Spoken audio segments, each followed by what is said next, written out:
ಎಲ್ಲರಿಗೂ ನಮಸ್ಕಾರ. ಹಾಗೆ ಎಲ್ಲರಿಗೂ ಅಬ್ದಿ ಅಕಾಡೆಮಿಗೆ ಸ್ವಾಗತ ಸ್ನೇಹಿತರೆ. ನಾನು ನಿಮ್ಮ ಪುನೀತ್ ರಾಜ್. ಓಕೆ, ಇಂದಿನ ಒಂದು ಯೂಟ್ಯೂಬ್ನ ಒಂದು ಸ್ಪೆಷಲ್ ಟಾಪಿಕ್ ನಮಗೆ ಕರ್ನಾಟಕದಲ್ಲಿ ಒಂದು ಪರೀಕ್ಷೆಗಳನ್ನು ನಡೆಸುವಂಥ 3 ಪ್ರಾಧಿಕಾರಗಳೇನು KSP, KPSC, KE ಡಿಪಾರ್ಟ್ಮೆಂಟು ನಡೆಸುವಂತಹ ಪರೀಕ್ಷೆಗಳಲ್ಲಿ ಅತಿ ಹೆಚ್ಚಾಗಿ ಪ್ರಶ್ನೆಗಳನ್ನು ನಿಮಗೆ ಕೇಳುವಂಥ ಟಾಪಿಕ್ಗಳು ಮತ್ತು ನೀವು ಪುಸ್ತಕದಲ್ಲಿ ಏನೆಲ್ಲ ಓದಿರ್ತೀರಾ ಅಲ್ಲಿ ಇಲ್ಲದ ಅಂಶಗಳನ್ನು ತಿಳಿಸ್ಕೊಡುವುದೇ ಈ ಒಂದು ಸ್ಪೆಷಲ್ ಟಾಪಿಕ್ಗಳಾಗಿರ್ತವೆ. ಪ್ಲಸ್ ಪುಸ್ತಕದಲ್ಲಿ ಇದ್ದರೂ ಸಹ ಅದರಲ್ಲಿ 360 ಆ್ಯಂಗಲಲ್ಲಿ ಓದುವಂಥ ಟಾಪಿಕ್ಗಳನ್ನು ತಿಳಿಸ್ಕೊಡುವಂಥದ್ದೇ ಈ ಸ್ಪೆಷಲ್ ಟಾಪಿಕ್ಗಳಾಗಿರ್ತವೆ ಸ್ನೇಹಿತರೆ. ಸೊ ಎಲ್ಲರೂ ಸಹ ಪುಸ್ತಕಗಳನ್ನು ಓದಿರ್ತೀರಾ, ಆಥರ್ವೈಸ್ ಪುಸ್ತಕಗಳನ್ನು ಓದಿರ್ತೀರಾ. ಆ ಆಥರ್ವೈಸ್ ಪುಸ್ತಕಗಳು ಪೇಪರ್ ಆವರೇಜ್ ಇತ್ತಂದರೆ 60% ಅಷ್ಟೇ ನಿಮಗೆ ಕೈ ಹಿಡಿತಾ ಬರ್ತವೆ ಸ್ನೇಹಿತರೆ. ಯಾಕಂದರೆ ಎಲ್ಲನೂ ಸಹ ಎಕ್ಸ್ಪ್ಲೇನ್ ಮಾಡಿರ್ತಾರೆ. ಬಟ್ ನಿಮಗೆ ಆಥರ್ವೈಸ್ ಪುಸ್ತಕಗಳಿಂದ 60 ಅಂಕಗಳನ್ನು ಮಾತ್ರ ಗಳಿಸೋದಕ್ಕೆ ಅಥವಾ 60% ಏನು ಪರೀಕ್ಷೆ ಪತ್ರಿಕೆಗಳಲ್ಲಿ ಒಂದು 60% ಅಷ್ಟೇ ನೀವು ಪ್ರಶ್ನೆಗಳನ್ನು ನೋಡ್ತಾ ಬರೋದು. ಇನ್ನು ಮಿಕ್ಕಿದ್ದು ನೀವು ಪಾಸ್ ಆಗೋದಕ್ಕೆ ಎಲಿಜಿಬಿಲಿಟಿ ಸ್ಕೋರ್ ಬೇಕಂದರೆ ಇಂಥ ಸ್ಪೆಷಲ್ ಟಾಪಿಕ್ಗಳನ್ನು ನೀವು ಓದಿರಬೇಕಾಗುತ್ತೆ. ಕರೆಂಟ್ ಅಫೇರ್ಸನ್ನು ಪರ್ಫೆಕ್ಟ್ ಆಗಿರಬೇಕಾಗುತ್ತೆ. ಮೆಂಟಲಿಟಿಗಳನ್ನು ಪರ್ಫೆಕ್ಟ್ ಆಗಿದ್ದಲ್ಲಿ ಮಾತ್ರ ನಿಮಗೆ ಕರೆಂಟ್ ಅಫೇರ್ಸಲ್ಲಿ ಒಂದು 80% ಸ್ಕೋರ್ ಮಾಡಬೇಕು. ಮೆಂಟಲಿಟಿಲಿ ಒಂದು 60 to 70% ಸ್ಕೋರ್ ಆದರೂ ಮಾಡಲೇಬೇಕಾಗ್ತದೆ. ಆಗಿದ್ದಲ್ಲಿ ಮಾತ್ರ ಲೀಸ್ಟಲ್ಲಿ ನಿಮ್ಮ ಹೆಸರು ಬರೋದಕ್ಕೆ ಸಾಧ್ಯ ಆಗ್ತದೆ ಸ್ನೇಹಿತರೆ.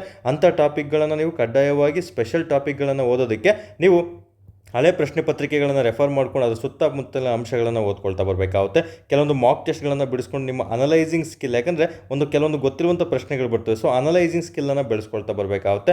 ಅನಲೈಸಿಂಗ್ ಸ್ಕಿಲ್ ಬೇಕಂದರೆ ನೀವು ಮಾಕ್ ಟೆಸ್ಟ್ಗಳನ್ನು ಪ್ರತಿ ವಾರ ಅಟೆಂಡ್ ಮಾಡ್ತಾ ಬರಬೇಕು ಸ್ನೇಹಿತರೆ. ಸೊ ಲೈವ್ ಆಗಿ ಅಟೆಂಡ್ ಮಾಡೋದಕ್ಕೆ ಹೋಗ್ಬಾರ್ದು. ನೀವು ಅದನ್ನು ಪ್ರಿಂಟ್ಔಟ್ ತೊಗೊಂಡು ಅಟೆಂಡ್ ಮಾಡೋಂಥ ಒಂದು ಪ್ರಯತ್ನವನ್ನು ನೀವು ಮಾಡ್ತಾ ಬರಬೇಕು. ಮಾಕ್ ಟೆಸ್ಟ್ಗಳನ್ನು ಯಾವುದೇ ಥರ ಆನ್ಲೈನ್ ಥರ ಬರಿಬೇಡಿ ಸ್ನೇಹಿತರೆ ನೀವು. ಸೊ ಅದು ಎಫೆಕ್ಟಿವ್ ಆಗಿರಲ್ಲ. ಪ್ರಿಂಟ್ಔಟ್ ತೊಗೊಂಡು ಟೈಮ್ ಇಟ್ಕೊಂಡು 1.5 ಗಂಟೆ ಸೀರಿಯಸ್ ಆಗಿ ಕೂತ್ಕೊಂಡು ಟೆಸ್ಟ್ ಅಟೆಂಡ್ ಮಾಡಿದ್ದಲ್ಲಿ ಮಾತ್ರ ನಿಮಗೆ ಅನಲೈಸಿಂಗ್ ಸ್ಕಿಲ್ಲು, ಆ ಮೈಂಡು ವರ್ಕ್ ಆಗ್ತಾ ಇರ್ತದೆ ನಿಮಗೆ. ಸೊ ಅಂಥ ಟಾಪಿಕ್ಗಳಲ್ಲಿ ಇಂದಿನ ಒಂದು ಬಹುಮುಖ್ಯವಾದಂಥ ಟಾಪಿಕ್ ಈಗ ಆಲ್ರೆಡಿ ಒಂದು 12 ಟಾಪಿಕ್ಗಳನ್ನು ಮಾಡಿದ್ದೀನಿ. ಮತ್ತು ನಿಮಗೆ G7 ಬಗ್ಗೆ ಕಂಪ್ಲೀಟ್ ಮಾಹಿತಿಯನ್ನು ತಿಳಿಸ್ಕೊಟ್ಟಿದ್ದೀನಿ. ಮತ್ತು ಹಲವಾರು ಒಂದು ಕರೆಂಟ್ ಅಫೇರ್ಸ್ ಒಂದು ವಿಕಾಸ್ ಯೋಜನೆ ಬಗ್ಗೆಯೂ ಸಹ ನಿಮಗೆ ತಿಳಿಸ್ಕೊಡ್ತಾ ಬಂದಿದ್ದೀನಿ. ಸೊ ಬೇರೆ ಬೇರೆ ಅಂಶಗಳನ್ನು ಕಡ್ಡಾಯವಾಗಿ ಏನು 360 ಓದಿರಬೇಕು ಮತ್ತು ಪುಸ್ತಕದಲ್ಲಿ ಇಲ್ಲದ ಅಂಶಗಳನ್ನು ನಿಮಗೆ ಇಲ್ಲಿ ಮಾಹಿತಿ ತಿಳಿಸ್ಕೊಡೋದೇ ಸ್ಪೆಷಲ್ ಟಾಪಿಕ್ಗಳಾಗಿರ್ತವೆ. ಇಲ್ಲಿ ಅತ್ಯಂತ ಪ್ರಮುಖವಾದ ವಿಧಿವಿಜ್ಞಾನ ಮತ್ತು ತನಿಖಾ ಪರೀಕ್ಷೆಗಳ ಬಗ್ಗೆ ಎಂದು ಮಾಹಿತಿಯನ್ನು ನಾನು ನಿಮಗೆ ತಿಳಿಸ್ಕೊಡ್ತಾ ಬರ್ತೀನಿ ಸ್ನೇಹಿತರೆ. ಇವೇನು ನಿಮಗೆ ಫಾರೆನ್ಸಿಕ್ ಇನ್ವೆಸ್ಟಿಗೇಷನ್ PCPSI ಗೊತ್ತಿರೋರಿಗೆ ಬಹುಮುಖ್ಯವಾದಂಥ ಟಾಪಿಕ್ ಆಗಿರ್ತದೆ. ಬಟ್ ಇತ್ತೀಚಿನ ಎಕ್ಸಾಮ್ಗಳು ಟ್ರೆಂಡ್ ಚೇಂಜ್ ಆಗಿರೋದ್ರಿಂದ ಎಲ್ಲ ಪರೀಕ್ಷೆಗಳಲ್ಲೂ ಸಹ ನಿಮಗೆ ಪ್ರಶ್ನೆಗಳನ್ನು ಕೇಳ್ತಾ ಬರ್ತಾನೆ ಸ್ನೇಹಿತರೆ. ಸೊ ಇಲ್ಲಿ ಮೊದಲೇದು ನಾರ್ಕೋ ಟೆಸ್ಟ್ ಬಗ್ಗೆ ಮಾಹಿತಿಯನ್ನು ತಿಳ್ಕೊಳ್ತಾ ಬರಬೇಕಾಗುತ್ತೆ. ಅಟಾಪ್ಸಿ ರಿಪೋರ್ಟ್ ಅಂತೆಲ್ಲ ನೀವು ಕೇಳಿರ್ತೀರ, ಅದು ಯಾವ ರೀತಿ ವರ್ಕ್ ಆಗುತ್ತೆ ಅಂತ ತಿಳ್ಕೊಳ್ತಾ ಬರಬೇಕಾಗುತ್ತೆ. ಹ್ಯಾಂಡ್ ರೈಟಿಂಗ್ ಅನಾಲಿಸಿಸ್ನ ಎಲ್ಲೆಲ್ಲಿ ಯೂಸ್ ಮಾಡ್ತಾರೆ, ಮತ್ತು ಫಿಂಗರ್ ಪ್ರಿಂಟ್ ಯಾವುದಕ್ಕೋಸ್ಕರ ಮತ್ತು ಎಂಥ ಜಾಗದಲ್ಲಿ ಯೂಸ್ ಮಾಡ್ತಾರೆ, ಏನನ್ನು ಪತ್ತೆ ಹಚ್ಚಲು ಯೂಸ್ ಮಾಡ್ತಾರೆ ಅಂತ ತಿಳ್ಕೊಳ್ತಾ ಬರಬೇಕಾಗುತ್ತೆ. ಟಾಕ್ಸಿಕಾಲಜಿ ಟೆಸ್ಟನ್ನು ಯಾವುದಕ್ಕೋಸ್ಕರ ಮಾಡ್ತಾರೆ ಅಂತ ತಿಳ್ಕೊಳ್ತಾ ಬರಬೇಕಾಗುತ್ತೆ. ಇನ್ನು DNA ಫಿಂಗರ್ ಪ್ರಿಂಟಿಂದ ನಾವೇನೆಲ್ಲ ಪತ್ತೆ ಹಚ್ಬೋದು ಅಂತ ನೀವು ಮಾಹಿತಿಯನ್ನು ತಿಳ್ಕೊಳ್ತಾ ಬರಬೇಕಾಗುತ್ತೆ. ಇನ್ನು ಬ್ರೈನ್ ಮ್ಯಾಪಿಂಗ್ ಮತ್ತು ಬೀಪ್ ಟೆಸ್ಟ್ ಯಾವುದಕ್ಕೋಸ್ಕರ ಮಾಡ್ತಾರೆ, ಏನೆಲ್ಲ ಒಳಗೊಂಡಿರುತ್ತೆ ಅದು ಅಂತ ನೀವು ಕಡ್ಡಾಯವಾಗಿ ಓದಿರಬೇಕು. ಇನ್ನು ಪಾಲಿಗ್ರಾಫ್ ಟೆಸ್ಟ್ ಅಂದರೆ ಏನು ಮತ್ತು ವಿಜ್ಞಾನದಲ್ಲಿ ಕಂಡುಬರುವಂಥ ಪ್ರಮುಖ ಇತರೆ ಟೆಸ್ಟ್ಗಳ ಬಗ್ಗೆ ಮಾಹಿತಿಯನ್ನು ನೀವು ಕಡ್ಡಾಯವಾಗಿ ಓದಿರಲೇಬೇಕು.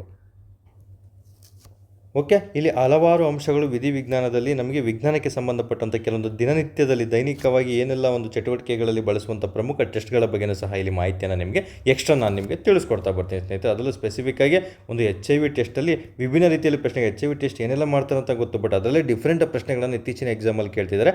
ಅದನ್ನು ಯಾವ ರೀತಿ ನಿಮಗೆ ಕೇಳ್ತಾರಂತಲೂ ಸಹ ಇದರಲ್ಲೇ ಒಂದು ಮಾಹಿತಿಯನ್ನು ತಿಳಿಸ್ಕೊಡೋ ಪ್ರಯತ್ನವನ್ನು ಮಾಡ್ತಾ ಇದ್ದೀನಿ ಸ್ನೇಹಿತರೆ. ಸೊ ಈಗ ಒಂದೊಂದಾಗಿ ನಾವು ನೋಡ್ತಾ ಬರೋಣ. ಇದಕ್ಕಿಂತ ಮುಂಚೆ ಪರೀಕ್ಷೆಗಳಲ್ಲಿ ಇದ್ರ ಮೇಲೆ ಇತ್ತೀಚೆಗೆ ಒಂದು ಎಕ್ಸಾಮಲ್ಲಿ ಒಂದು ಕ್ವಶನನ್ನು ಕೇಳಿದ್ದಾರೆ. ಯಾವ ರೀತಿ ಕೇಳಿದ್ದಾರೆ ಅಂತ ನೋಡ್ತಾ ಬರೋಣ.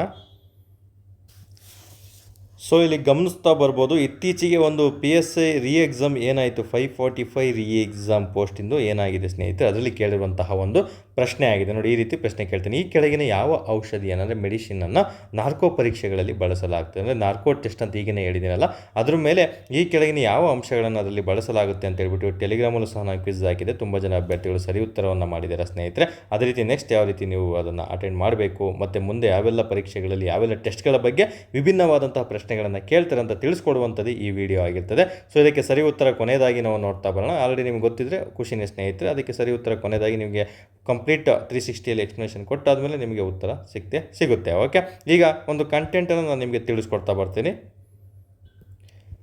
ಸೊ ಅದಕ್ಕೂ ಮುನ್ನ ಯಾರೆಲ್ಲ ನಮ್ಮ ಒಂದು ಟೆಲಿಗ್ರಾಮ್ ಚಾನಲ್ಗೆ ಜಾಯ್ನ್ ಆಗಿಲ್ಲ, ಇದೇ ಕಮೆಂಟ್ ಬಾಕ್ಸಲ್ಲಿ, ಇದೇ ವಿಡಿಯೋದ ಕಮೆಂಟ್ ಬಾಕ್ಸಲ್ಲಿ ಲಿಂಕನ್ನು ಕೊಟ್ಟಿರ್ತೀನಿ, ಜಾಯ್ನ್ ಆಗ್ತಾ ಬರ್ಬೋದು. ಅಥವಾ ಈ ನಂಬರ್ಗೆ ವಾಟ್ಸಪ್ಪಲ್ಲಿ ಲಿಂಕ್ ಕಳಿಸಿ ಅಂತ ಮೆಸೇಜ್ ಹಾಕಿದ್ರೆ ಸಹ ನಿಮಗೆ ತಿಳಿಸ್ಕೊಡ್ತಾ ಬರ್ತೀನಿ ಸ್ನೇಹಿತರೆ. ಮತ್ತು ಏನೇ ಎನ್ಕ್ವೈರಿ ಇತ್ತಂದ್ರೂ ಡೌಟ್ ಇತ್ತಂದ್ರೆ ಈ ನಂಬರಲ್ಲಿ ನೀವು ಕೇಳ್ತಾ ಬರ್ಬೋದು ಸ್ನೇಹಿತರೆ. ಓಕೆ, ಈಗ ಒಂದೊಂದಾಗಿ ನಾವು ತಿಳ್ಕೊಳ್ತಾ ಬರೋಣ. ಮೊದಲನೇದು ಯಾವುದು, ನಾರ್ಕೋ ಟೆಸ್ಟ್ ಬಗ್ಗೆ ಸಂಪೂರ್ಣವಾದಂತಹ ಮಾಹಿತಿಯನ್ನು ನಾನು ಇಲ್ಲಿ ಕೊಡ್ತಾ ಬಂದಿದ್ದೀನಿ. ಇಲ್ಲಿ ತಿಳ್ಕೊಳ್ತಾ ಬರೋಣ. ತುಂಬಾ ಇಂಪಾರ್ಟೆಂಟ್ ಆಗಿರುವಂಥದ್ದು, ತುಂಬ ಬಾರಿ ಎಕ್ಸಾಮಲ್ಲಿ PCPSI FD SD ಎಕ್ಸಾಮಲ್ಲೆಲ್ಲ ರಿಪೀಟ್ ಆಗಿರುವಂತಹ ಒಂದು ಟಾಪಿಕ್ ಇದಾಗಿರ್ತದೆ. ನಾರ್ಕೋ ವಿಶ್ಲೇಷಣೆ ಪರೀಕ್ಷೆ ಅಂದರೆ narco analysis test, NAT test ಅಂದರೆ ಏನಂತ ಕೇಳ್ತಾನೆ, ನಾರ್ಕೋ ಅನಾಲಿಸಿಸ್ ಟೆಸ್ಟ್ ಆಗಿರ್ತಾರೆ ಸ್ನೇಹಿತರೆ. ಇಲ್ಲಿ ಯಾವುದನ್ನು ಬಳಸ್ತಾರೆ ಈ ಟೆಸ್ಟನ್ನು ಮಾಡೋದಕ್ಕೆ ಅಂದರೆ ಸೋಡಿಯಂ ಪೆಂಟಥಾಲ್. ನೋಡಿ, ಈಗ ನಾನು ನಿಮಗೆ ಆಪ್ಷನನ್ನು ತೋರಿಸಿದ್ದೆ. ಸೊ ಸೋಡಿಯಂ ಪೆಂಟಥಾಲನ್ನು ಇಲ್ಲಿ ಬಳಸ್ತಾನೆ. ಕೆಲವೊಮ್ಮೆ ಮೆಗ್ನೀಷಿಯಂ ಪೆಂಟಥಾಲ್, ಕ್ಯಾಲ್ಸಿಯಂ ಪೆಂಟಥಾಲ್ ಈ ರೀತಿ ಆಪ್ಷನನ್ನು ಕೊಟ್ಟಾಗ ಕನ್ಫ್ಯೂಷನ್ ಮಾಡ್ಕೋಬಾರ್ದು. ಇದೊಂದು ಸೋಡಿಯಂ ಪೆಂಟಥಾಲ್ಗಳನ್ನು ಬಳಸುವಂತಹ ಒಂದು ಟೆಸ್ಟ್ ಆಗಿರ್ತಾರೆ ಸ್ನೇಹಿತರೆ. ಇದೇನಕ್ಕೋಸ್ಕರ ಬಳಸ್ತಾರೆ ಅಂತ ಹೇಳಿದರೆ, ವ್ಯಕ್ತಿಯು ಅರೆ ಪ್ರಜ್ಞಾಹೀನ, ಓಕೆ, ಈ ಏನು ವ್ಯಕ್ತಿಯು ಅರೆ ಪ್ರಜ್ಞಾಹೀನ ಸ್ಥಿತಿಗೆ ಪ್ರವೇಶಿಸುತ್ತಾನಲ್ಲ, ಆವಾಗ ಅವನ ಬಗ್ಗೆ ತಿಳ್ಕೊಳ್ಳೋದಕ್ಕೋಸ್ಕರ ಈ ಟೆಸ್ಟನ್ನು ಬಳಸ್ತಾ ಬರ್ತಾರೆ ಸ್ನೇಹಿತರೆ. ವ್ಯಕ್ತಿಯ ಅರೆ ಪ್ರಜ್ಞಾಹೀನ ಸ್ಥಿತಿಗೆ ಪ್ರವೇಶಿಸುತ್ತಾನಲ್ಲ ಆಗ ಬಳಸುವಂತಹ ಟೆಸ್ಟ್ ಯಾವುದು ಅಂತ ಪ್ರಶ್ನೆ ಕೇಳ್ತಾನೆ. ನಾರ್ಕೋ ಅನಾಲಿಸಿಸ್ ಟೆಸ್ಟ್ ಆಗಿರ್ತಾರೆ ಸ್ನೇಹಿತರೆ.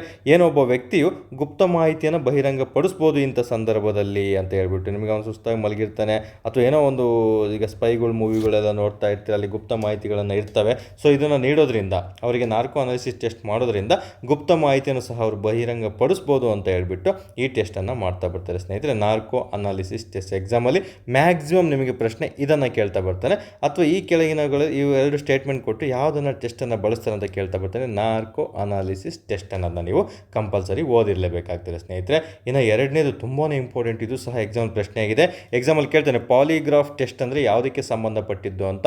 ಪಾಲಿಗ್ರಾಫ್ ಪರೀಕ್ಷೆ ಅಂದರೆ ಒಂದು ಸುಳ್ಳು ಪತ್ತೆಕಾರಕ. ಏನೀಗ ನಿಮಗೆ ಒಂದು ಹಲವಾರು ಒಂದು ಪೊಲೀಸ್ ಮೂವಿ, ಕ್ರೈಮ್ ಮೂವಿಗಳಲ್ಲಿ ನೋಡಿರ್ತೀರ, ಒಂದು ಡಿಟೆಕ್ಟರ್ ಥರ ಹಾಕ್ಬಿಟ್ಟು ಒಬ್ಬ ವ್ಯಕ್ತಿನ ಕುಂಡಿಸ್ಬಿಟ್ಟು ಅವ್ನ ಕಿವಿಗೆ ಹಾಕ್ಬಿಟ್ಟು ಫುಲ್ ಕಂಪ್ಲೀಟ್ ಬಾಡಿಗೆಲ್ಲ ಒಂದು ಕನೆಕ್ಷನನ್ನು ಕೊಟ್ಟಿರ್ತಾರೆ ವೈರ್ಗಳಿಂದ. ಸೊ ಅಲ್ಲಿ ನಮಗೆ ಒಂದು ಪಾಲಿಗ್ರಾಫ್ ಟೆಸ್ಟ್ ಅಂತ ಮಾಡ್ತಾರೆ ಸ್ನೇಹಿತರೆ. ಅವನು ಸುಳ್ಳು ಹೇಳ್ತಿದ್ದಾನೆ, ನಿಜ ಹೇಳ್ತಿದ್ದಾನೆ ಅಂತ ಸ್ವಲ್ಪ ಚೆಕ್ ಮಾಡ್ಬೋದು, ಬಟ್ 100% ಅದು ಅಕ್ಯುರೇಟ್ ಆಗಿರೋದಿಲ್ಲ. ಓಕೆ, 100% ಅಕ್ಯುರೇಟ್ ಆಗಿರೋದಿಲ್ಲ. ಸ್ಟೇಟ್ಮೆಂಟ್ ಮುಂದೆ ಕೇಳಿದ್ರೆ ಸಹ ಕೇಳ್ಬೋದು. ಮಾನಸಿಕ ಒಂದು ಪ್ರತಿಕ್ರಿಯೆಯನ್ನು ಆಧರಿಸಿ ಅವರು ಒಂದು ರೆಸ್ಪಾನ್ಸನ್ನು ಮಾಡ್ತಾ ಇರ್ತಾರೆ ಸ್ನೇಹಿತರೆ, ಬಟ್ ಅದು 100% ಶೋರ್ ಅಲ್ಲ ಅಂತಲೂ ಸಹ ನಾವು ತಿಳಿಸ್ಕೊಡ್ತಾ ಬರ್ಬೋದು. ಅವನು ಹೇಳಿ ಸುಳ್ಳಾದರೂ ಆಗಿರ್ಬೋದು, ನಿಜನೂ ಆಗಿರ್ಬೋದು, ಬಟ್ ಒಂದು 90% ಅಥವಾ 80% ನಿಜ ಇರ್ಬೋದು, ಒಂದು 10% ಟಫ್ ಇರ್ಬೋದು, ಒಂದು ಕಷ್ಟ ಇರ್ಬೋದು. ಸೊ ಹಾಗಾಗಿ 100% ಅಕ್ಯುರೇಟ್ ಅಲ್ಲ ಅನ್ನೋದನ್ನ ತಿಳ್ಕೊಳ್ತಾ ಬರಬೇಕಾಗುತ್ತೆ. ಸೊ ಪಾಲಿಗ್ರಾಫ್ ಟೆಸ್ಟ್ ಏನಕ್ಕನ್ನು ಬಳಸ್ತಾರೆ ಅಂದರೆ ಸುಳ್ಳನ್ನು ಪತ್ತೆ ಹಚ್ಚಲು ಅನ್ನೋ ಒಂದು ಆಪ್ಷನನ್ನು ಕೊಟ್ಟಿರ್ತಾರೆ, ನೆನಪಲ್ಲಿ ಇಟ್ಕೊಂಡಿರಲೇಬೇಕಾಗ್ತದೆ ಸ್ನೇಹಿತರೆ. ಸುಳ್ಳನ್ನು ಪತ್ತೆ ಹಚ್ಚೋದಕ್ಕೋಸ್ಕರ ಬಳಸ್ತಾರೆ.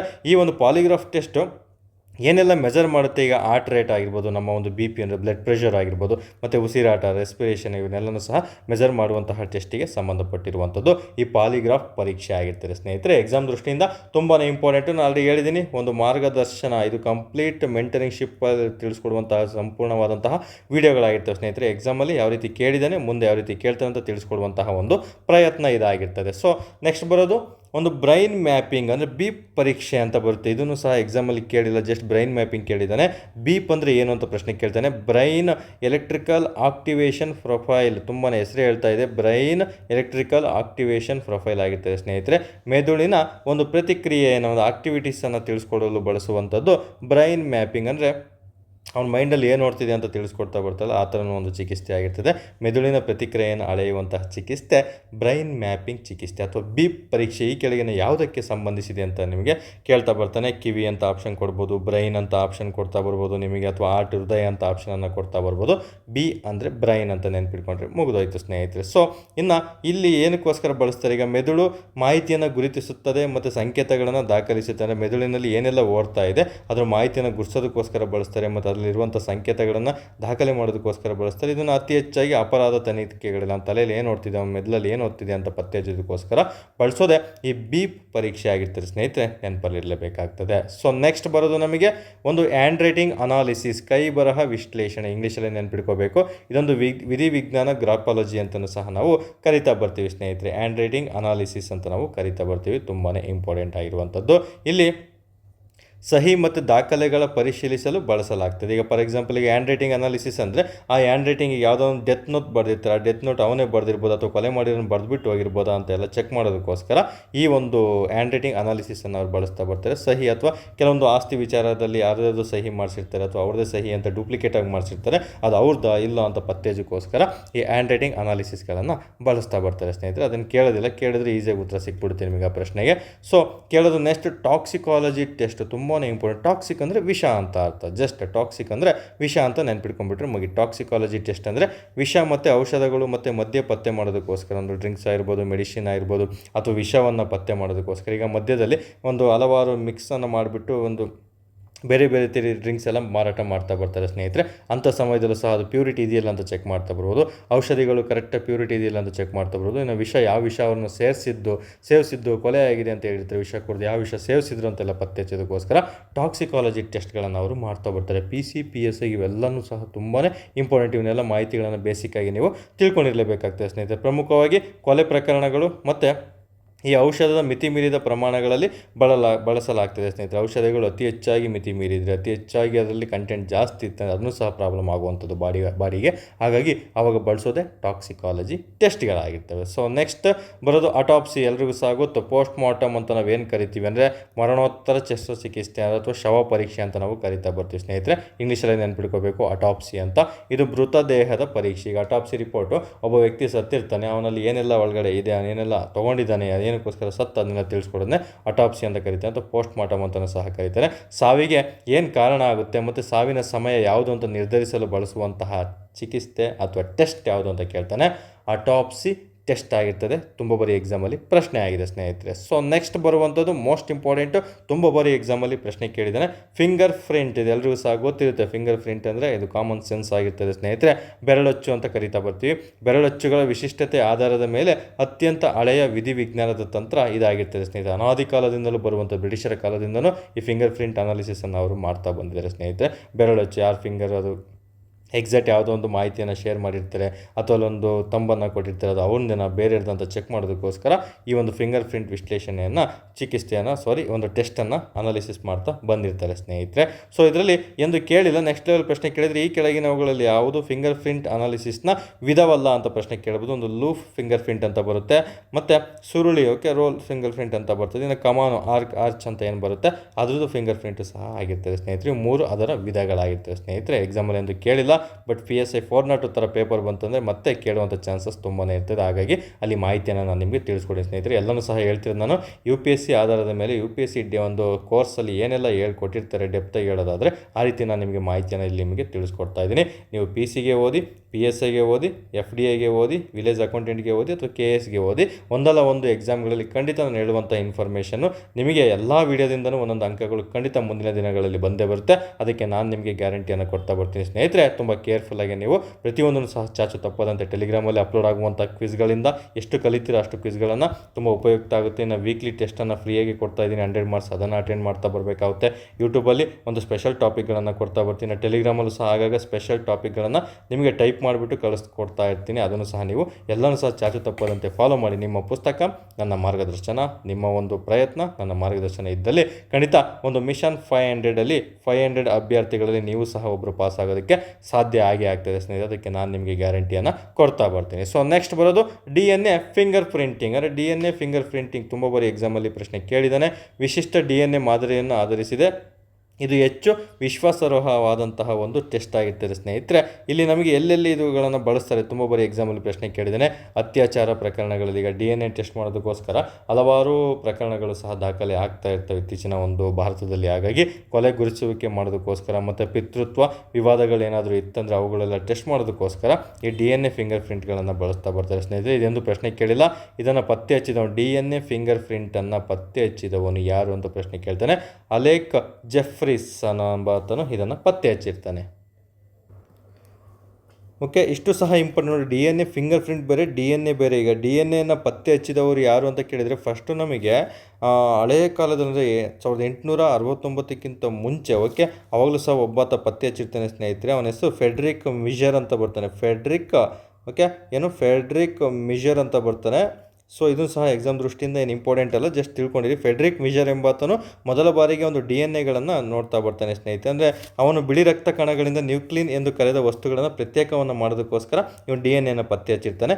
ಬಟ್ ಮೋಸ್ಟ್ ಇಂಪಾರ್ಟೆಂಟು 1953 ಇಬ್ಬರು ಬರ್ತಾರೆ. ಎಲ್ಲರೂ ಸಹ ಇದನ್ನು ಕೇಳಿರ್ತಾರೆ ಇವ್ರ ಬಗ್ಗೆ. ಏನೋ ಅವ್ರ ಹೆಸರು ಅಂತ ಕೇಳಿದರೆ ಎಲ್ಲ ಸಹ ತುಂಬ ಅಭ್ಯರ್ಥಿಗಳು ತುಂಬ ಬಾರಿ ಎಕ್ಸಾಮಲ್ಲಿ ಪ್ರಶ್ನೆ ಆಗಿದೆ. Watson and Crick. Okay, Watson and Crick ಅಂದರೆ ಇವ್ರ ಫುಲ್ ಹೆಸರು ಅಂತ ಕೇಳಿ ಜೇಮ್ಸ್ ವ್ಯಾಟ್ಸನ್ ಮತ್ತು ಫ್ರಾನ್ಸಿಸ್ ಕ್ರಿಕ್ ಎಂಬಾತನು 1953 ಒಂದು ಡಬಲ್ ಎಲಿಕ್ಸ್ DNA ಮಾದರಿಯನ್ನು ಇವರು ಪ್ರಸ್ತಾವನೆಯನ್ನು ಮಾಡ್ತಾ ಬರ್ತಾರೆ ಸ್ನೇಹಿತರೆ. ಆವಾಗ ಇವರಿಗೆ ಒಂದು ನೊಬೆಲ್ ಪ್ರಶಸ್ತಿನೂ ಸಹ ಇವರಿಗೆ ದೊರೀತಾ ಬರ್ತದೆ. ಇವ್ರ ಜೊತೆಗೆ ಇನ್ನೊಬ್ಬನಿಗೆ ನೊಬೆಲ್ ಪ್ರಶಸ್ತಿನೂ ಸಹ ಕೊಟ್ಟಿರ್ತಾ ಬಂದಿರ್ತಾರೆ. ಅವನ ಹೆಸರು ವಿಲ್ಕಿನ್ಸ್ ಎಂಬಾತನು ಇವ್ರ ಜೊತೆ ಆಡನ್ನಾಗಿ ಇವರಿಗೆಲ್ಲ ನೋಬೆಲ್ ಪ್ರಶಸ್ತಿ DNA ಕಂಡುಹಿಡಿದೋಕ್ಕೋಸ್ಕರ ಬಂದಿರ್ತಾರೆ ಸ್ನೇಹಿತರೆ. ಇದು ನೀವು ಸೈನ್ಸಲ್ಲಿ ಒಂದು ಬಯಾಲಜಿ ಓದಬೇಕಾದ್ರೆ ಎಲ್ಲ ಮಾಹಿತಿ ಅಂತ ತಿಳ್ಕೊಂಡಿರ್ತೀರ. ಸದ್ಯಕ್ಕೆ ನೀವು ಕನ್ಫ್ಯೂಷನ್ ಆಗಬಾರ್ದು ಅಂತ ಹೇಳಿದ್ರೆ DNA ಫಿಂಗರ್ ಪ್ರಿಂಟ್ ಬೇರೆ, DNA ಪತ್ತೆ ಹಚ್ಚಿದವರು ಬೇರೆ ಅನ್ನೋದನ್ನ ನೀವು ನೆನಪಲ್ಲಿಟ್ಕೊಂಡಿರಲೇಬೇಕಾಗ್ತದೆ ಸ್ನೇಹಿತರೆ. ಸೊ ನೆಕ್ಸ್ಟ್ ಇದರಲ್ಲಿ ಮೋಸ್ಟ್ ಇಂಪಾರ್ಟೆಂಟು ಇನ್ನೂ ಪ್ರಮುಖ ಟೆಸ್ಟ್ಗಳು, ನೀವು ಇದೇ ರೀತಿ ಓದ್ತವ್ರೆ ನಾನಾ ರೀತಿಯ ಟೆಸ್ಟ್ಗಳು ಸಹ ಕಂಡುಬರ್ತವೆ. ಸೊ ಇವತ್ತು ಒಂದು ಮೈಂಡಲ್ಲಿ ಇಟ್ಕೋಬೇಕು, ಮುಂದೆ ಯಾವುದೇ ನೀವೊಂದು ಕರೆಂಟ್ ಅಫೇರ್ಸನ್ನು ಓದಬೇಕಾದ್ರೆ ಅಥವಾ ಪೇಪರ್ ಕಟಿಂಗ್ಸ್ಗಳನ್ನು ಓದ್ಕೊಳ್ತಾ ಬರಬೇಕಾದ್ರೆ ಅಥವಾ ಕೆಲವೊಂದು ವಿಜ್ಞಾನದ ಬುಕ್ಕುಗಳನ್ನು ಓದ್ಕೊಳ್ತಾ ಬರಬೇಕಾದ್ರೆ ಯಾವುದಾದ್ರೂ ನಮ್ಮ ದಿನನಿತ್ಯದ ಚಟುವಟಿಕೆಗಳಲ್ಲಿ ತುಂಬ ಫೇಮಸ್ ಆಗಿರುವಂಥ ಟೆಸ್ಟ್ಗಳೇನಾದರೂ ಕಂಡು ಬಂತಂದರೆ ಈ ನೋಟ್ಸ್ಗಳ ಜೊತೆ ಅವಳು ಸಹ ನೀವು ಒಂದು ನೋಟ್ಸನ್ನು ಮಾಡ್ಕೊಳ್ತಾ ಬರಬೇಕು ಸ್ನೇಹಿತರೆ. ಅವಾಗ ನಿಮಗೆ ಉಪಯೋಗ ಆಗ್ತಾ ಬರ್ತದೆ ಸ್ನೇಹಿತರೆ. ಯಾಕಂದರೆ ಎಲ್ಲನೂ ಸಹ ಮಾಹಿತಿಗಳನ್ನು ತಿಳಿಸ್ಕೊಟ್ಟಿರ್ತೀವಿ. ಇನ್ನು ನೆಕ್ಸ್ಟ್ ಲೆವೆಲ್ ಪ್ರಶ್ನೆಗಳು ಅಂತ ಬಂದಾಗ ಕರೆಂಟ್ ಅಫೇರ್ಸ್ ಅಥವಾ ಪೇಪರ್ ಕಟಿಂಗ್ಸಲ್ಲಿ ಬರುವಂಥ ಪ್ರಮುಖ ಟೆಸ್ಟ್ಗಳು ಯಾವ ಇತ್ತೀಚೆಗೆ ಅತಿ ಹೆಚ್ಚಾಗಿ ಸುದ್ದಿಯಲ್ಲಿದೆ ಅಲ್ಲಿ ಪ್ರಶ್ನೆಯನ್ನು ಕೇಳ್ತಾ ಬರ್ತೀನಿ. ಯೂಶಲಿ ಕೆಲವೊಂದು ಮೆಡಿಸಿನ್ಗಳನ್ನು ಭಾರತ ದೇಶ ಒಂದು ಬ್ಯಾನನ್ನು ಮಾಡ್ತಾ ಬರ್ತಿರುತ್ತೆ. ಕೆಲವೊಂದು ಮೆಡಿಸಿನ್ಗಳನ್ನು ಭಾರತ ಸರ್ಕಾರ ಬ್ಯಾನನ್ನು ಮಾಡ್ತಾ ಬರ್ತಿರುತ್ತೆ. ಆ ಬ್ಯಾನ್ ಮಾಡಿದಂತಹ ಔಷಧಿಗಳು ಯಾವುವು ಇತ್ತೀಚೆಗೆ ಬ್ಯಾನ್ ಆದವು ಅಂತಲೂ ಸಹ ನಿಮಗೆ ಪ್ರಶ್ನೆಗಳನ್ನು ಕೇಳ್ತಾನೆ. ಇವನ್ನೆಲ್ಲ ನೀವು daily paper cuttings current affairs ಓದಬೇಕಾದ್ರೆ ಅಪ್ಡೇಟನ್ನು ಮಾಡ್ಕೊಳ್ತಾ ಬರಬೇಕು. ಇವೆಲ್ಲ ನೆನಪಿಟ್ಕೋಬೇಕು ಲೈಫ್ ಟೈಮ್ ಇವೆಲ್ಲ. ಅವಕ್ಕೆ ನೀವು ಎಕ್ಸಾಮ್ ಪಾಸ್ ಆಗೋವರೆಗೂ ಇಂಥ ಅಂಶಗಳನ್ನು ನೆನಪಿಟ್ಕೊಂಡು ತುಂಬ ಅನಾಲಿಸಿಸನ್ನು ಮಾಡ್ತಾ ಓದಲ್ಲಿ ಮಾತ್ರ ನೀವು ಆದಷ್ಟು ಬೇಗ ಸಕ್ಸಸ್ ಆಗ್ತೀರಾ ಸ್ನೇಹಿತರೆ. ಸೊ ಇಲ್ಲಿ ಇತರ ಟೆಸ್ಟ್ಗಳು ತುಂಬ ಸಿಂಪಲ್ಲು.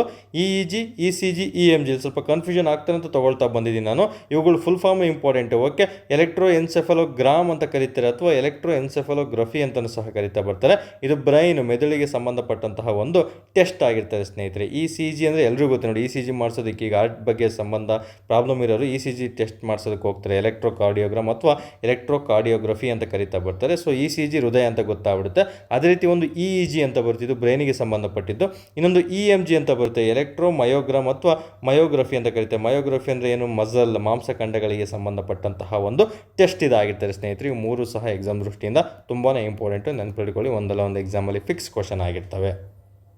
ಸೊ ಇದಕ್ಕೆ ಮೀರಿ ಇಷ್ಟು ಟೆಸ್ಟ್ಗಳು ಇಂಪಾರ್ಟೆಂಟು.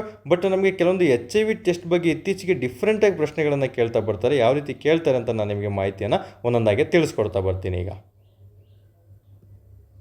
ಸೊ HIV ಟೆಸ್ಟ್ ಬಗ್ಗೆ KPSC ಮತ್ತು KE ಡಿಪಾರ್ಟ್ಮೆಂಟಲ್ಲಿ ಮುಂಚೆ ಜಸ್ಟ್ HIVಲಿ ಯಾವೆಲ್ಲ ಪರೀಕ್ಷೆಗಳನ್ನು ಯೂಸ್ ಮಾಡ್ತಿದ್ರು ಅಂತ 4-5 ಟೆಸ್ಟ್ಗಳನ್ನು ಕೇಳ್ತಾ ಬರ್ತಿದ್ರು.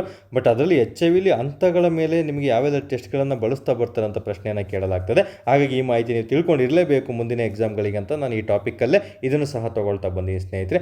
ಫಸ್ಟ್ ಸ್ಟೆಪ್ ಅಂತ ಇದೆ ನೋಡಿ ಇಲ್ಲಿ. ಸೊ HIVನ ಎಲ್ರಿಗೂ ಸಹ ತಿಳ್ಕೊಂಡಿರಬೇಕು. HIV ಮತ್ತು ಏಡ್ಸ್ ಅಂತ ಬಂದಾಗ ಇವೆಲ್ಲ ವೈರಸ್ಸಿಗೆ ಸಂಬಂಧಪಟ್ಟಂಥ ಕಾಯಿಲೆಗಳಂತ ನಿಮಗೆ ಗೊತ್ತಿದೆ. But HIV full form important, AIDS full form ಸಹ ಪುಸ್ತಕಗಳಲ್ಲಿ ಸೈನ್ಸಲ್ಲಿ ಕೊಟ್ಟಿರ್ತಾರೆ. ಅದನ್ನು ಓದ್ಕೋಬೇಕು ಸ್ನೇಹಿತರೆ, ಮೋಸ್ಟ್ ಇಂಪಾರ್ಟೆಂಟ್ ಆಗಿರ್ತದೆ. ನೀವೇ ಅದನ್ನು ನೆನಪಲ್ಲಿ ಇಟ್ಕೊಂಡಿರಲೇಬೇಕಾಗ್ತದೆ.